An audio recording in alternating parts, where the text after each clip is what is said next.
Hello အားလုံးပဲမင်္ဂလာပါ MITDC ကွန်မန်တန်ကြနေပြီးတော့ကြိုဆိုလိုက်ပါတယ်ညီမကတော့မနက်စုမော်ဖြစ်ပါတယ်ညီမဒီနေ့ပြပေးတော့မှာကတော့ Microsoft Word 2013ထဲမှာ Insert တယ်ပဲပြကြအကြောင်းလေးကိုပြပေးတော့မှာဖြစ်ပါတယ်ဒီဟာလေးကိုပြောပြပြီးခင်မှာညီမတို့ရဲ့ channel လေးကို like and subscribe လုပ်ထားပေးဖို့တောင်းဆိုချင်ပါတယ်နော်ဒီကောင်လေးကိုအရင်ဆုံးဒီညမှာစာရည်လေးယူထားပါတယ်စာရေးတစ်ခုချင်းရလာပြီဆိုလို့ရှိရင်ဒီညလေးမှာအရင်ဆုံး insert ထဲကနေပြီးတော့ပုံလေးထည့်ပါမယ်မိမိထဲမဲ့ပုံထဲမဲ့နေရာမှာကလေးလေးချထားလိုက်ပါဆက်လက်မှတ်လိုက်ကလေးလေးချထားလိုက်ချပြီးတော့ရှိရင်ဒီညလေးမှာ insert ထဲဝင်ပြီးတော့ပြကြထဲမှာပုံလေးသွားယူပါမယ် desktop ထဲမှာပုံလေးသွားယူမယ်ဒီပုံလေးကိုနှိပ်လိုက်မယ်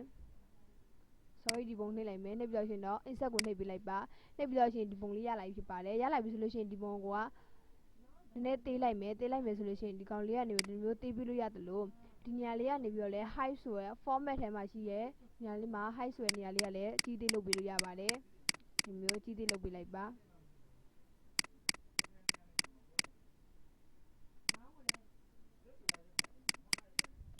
ဒီမျိုးအကြီးသေးလုပ်ပြီးတော့ရှင်တော့နောက်ထပ်တစ်ပုံထပ်သွားယူမယ်ဆိုလို့ရှိရင်ဒီမှာ insert ထဲကိုဝင်လိုက်ပါ insert ထဲကိုမဝင်ခင်ကိုပုံချမဲ့နေရာမှာကလစ်ချလိုက်ပါပုံကိုဘယ်နေရာမှာထားမလဲထားမဲ့နေရာမှာကလစ်ချပြီးတော့ရှင် insert ထဲကိုဝင်လိုက်မယ် insert ထဲကနေပြီးတော့ picture ထဲကိုဝင်လိုက်ပါ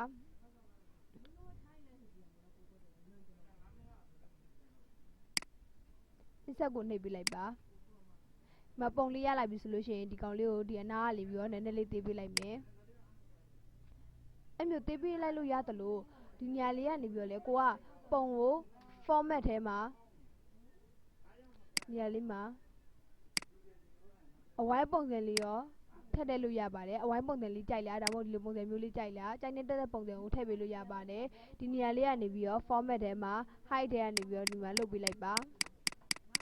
ဒီမှာနည်းနည်းလေးဒီညာလေးကနေပြီးတော့နည်းနည်းသေးပေးလိုက်ပါ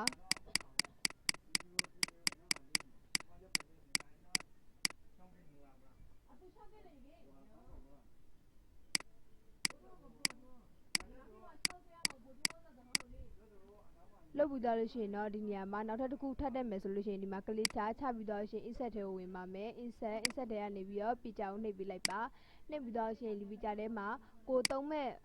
ပုံလေးကိုတွားယူမယ်ဆိုရင်တိမ့်ထားတဲ့ပုံလေးကိုဒီနေရာလေးမှာဒီပုံလေးယူလိုက်ပါမယ် insert ကိုနှိပ်ပေးလိုက်ပါနှိပ်ပြီးတော့ရှင်တော့ဒီနေရာလေးကနေပြီးတော့ကလေးလေးနဲ့ဖြူပြီးသေးပေးလိုက်ပါ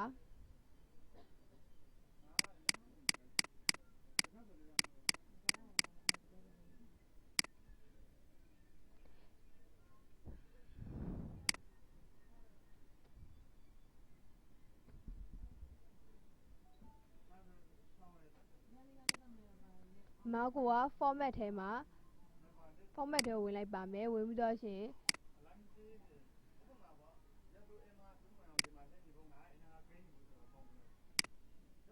မိကြိုက်နေတဲ့ပုံစံကိုထည့်ပေးလို့ရပါတယ်ဒီလိုပုံစံမျိုးကြိုက်နေတက်လားကလေးတစ်ချက်ချလိုက်မယ်ထပ်ပြီးတော့ရှင်တော့နောက်ထပ်ပုံလေးတစ်ပုံယူပါမယ်ယူမယ်ဆိုလို့ရှိရင်ဒီမှာကလစ်ချပြီးတော့ရှင် insert ထဲဝင်မယ် insert ကနေပြီးတော့ picture ယူလိုက်မယ်ယူပြီးတော့ရှင်ကိုတင်ထားတဲ့ပုံကဘယ်နားမှာလဲ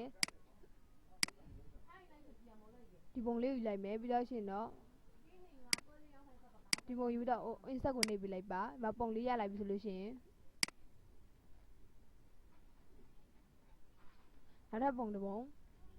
ထည့်လိုက်ပါမယ်ကလေးချပြီးတော့ရှင် insert ထဲကိုဝင်လိုက်ပါ insert ကနေပြီးတော့ picture ထဲကနေပြီးတော့ insert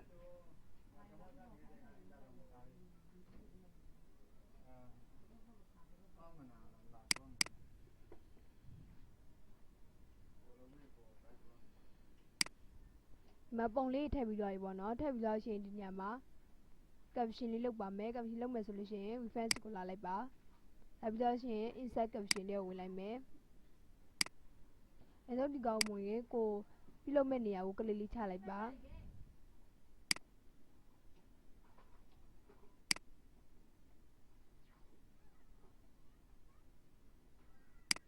နေရာလေးမှာကလစ်ချလိုက်မယ်ချပြီးတော့ရှင်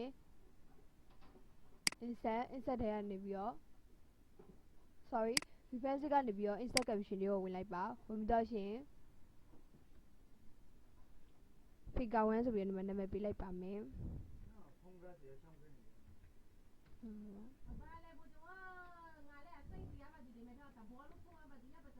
flash ဆိုပြီးရေးပြလိုက်မယ်ပြီးတော့ရှင်တော့ okay ကိုနှိပ်ပေးလိုက်ပါနှိပ်ပြီးတော့ရှင်တော့ကိုသတ်မှတ်လိုက်တဲ့ figure 1ဆိုရဟာမြန်မာ flash ဆိုတဲ့နေရာလေးမှာဝင်သွားပြီဖြစ်ပါတယ်နောက်ထပ်တစ်ပုံကိုထပ်သတ်မှတ်ပြီးတော့ရေးကြည့်ပါမယ်မိမိလုံးမဲ့နေရာမှာကလစ်ချလိုက်ပါချပြီးတော့ရှင်တော့ reference ဆိုတဲ့နေရာလေးမှာ insert caption ကိုနှိပ်ပေးလိုက်ပါနှိပ်ပြီးတော့ရှင်တော့ figure 2ဆိုပြီးတော့ figure 2ဆိုပြီးရေးပြလိုက်မယ်ရေးပြီးတော့ရှင်တော့ဒီနေရာလေးမှာ computer ဆိုပြီးရေးပြလိုက်မယ်ပြီးတော့ရှင်တော့ figure 2 okay ကိုနှိပ်ပေးလိုက်ပါဒီနေရာလေးမှာမိသတ်မှတ်ထားနေရာလေးကဝင်သွားပြီဖြစ်ပါတယ်ဝင်သွားပြီဆိုလို့ရှိရင်တော့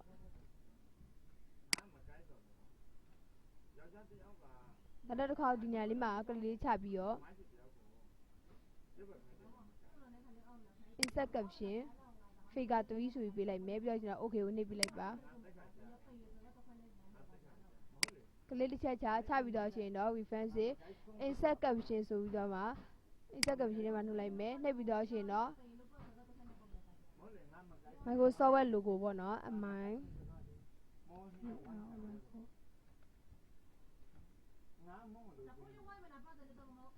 WORD Microsoft Word 2013 logo ဆိုပြီးရေးပြလိုက်မယ်ပြီးတော့ရှင်တော့ okay ကိုနှိပ်ပြလိုက်ပါဒါကြောင့် caption တွေကဝင်ပြီးတော့ insert caption တွေကနေပြီးတော့ဒီမှာ figure ထဲမှာလုပ်ပြီးလောက်ဖြစ်ပါတယ်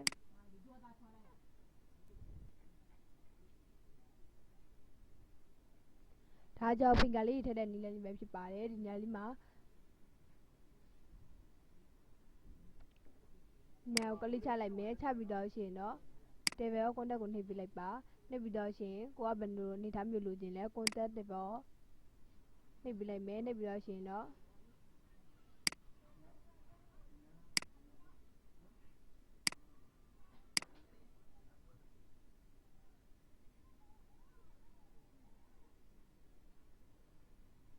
ကိုကဘယ်နှခုလိုချင်လဲ show လေးပဲဆိုတဲ့နေရာလေးမှာလုပ်ပြလို့ရပါတယ်8ခုယူလိုက်မယ်ပြီးတော့ရှင်တော့ okay ကိုနှိပ်ပြလိုက်ပါ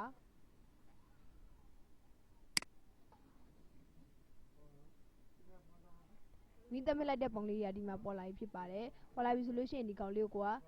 တင်ထားခြင်းနဲ့ဆိုလို့ရှိရင်ဒါကြောင့် figure ထည့်ပေးရနည်းလေးပဲဖြစ်ပါတယ်ဒီဟာလေးကိုတင်ထားခြင်းနဲ့ဆိုလို့ရှိရင်တော့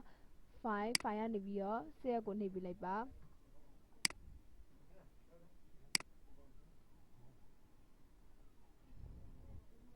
020ဆိုပြီးတော့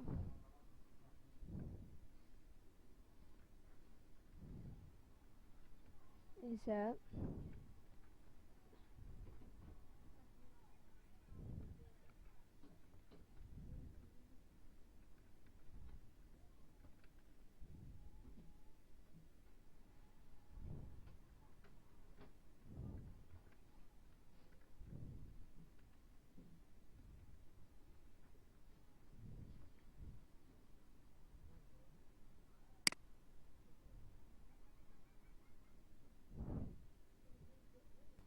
ပြောရှင်နဲ့ save ကိုနှိပ်ပေးလိုက်ပါဒါကြောင့် finger လေးကြီး caption တွေကနေပြီးတော့ reference ဆိုပြီးတော့ insert caption တွေကနေပြီးတော့ finger လေးကြီးထည့်တဲ့နည်းလေးဖြစ်ပါတယ်ဒါဆိုဒီနည်းလေးကိုလုပ်တတ်မယ်လို့ထင်ပါတယ်ဒီသင်ခန်းစာလေးကိုကြားနေတတ်တယ်ဆိုလို့ရှိရင်တော့ like and subscribe လေးလုပ်သွားပေးပါဦးနော်ကြည့်ရှုပေးတဲ့အတွက်လည်းအားလုံးကျေးဇူးတင်ပါတယ်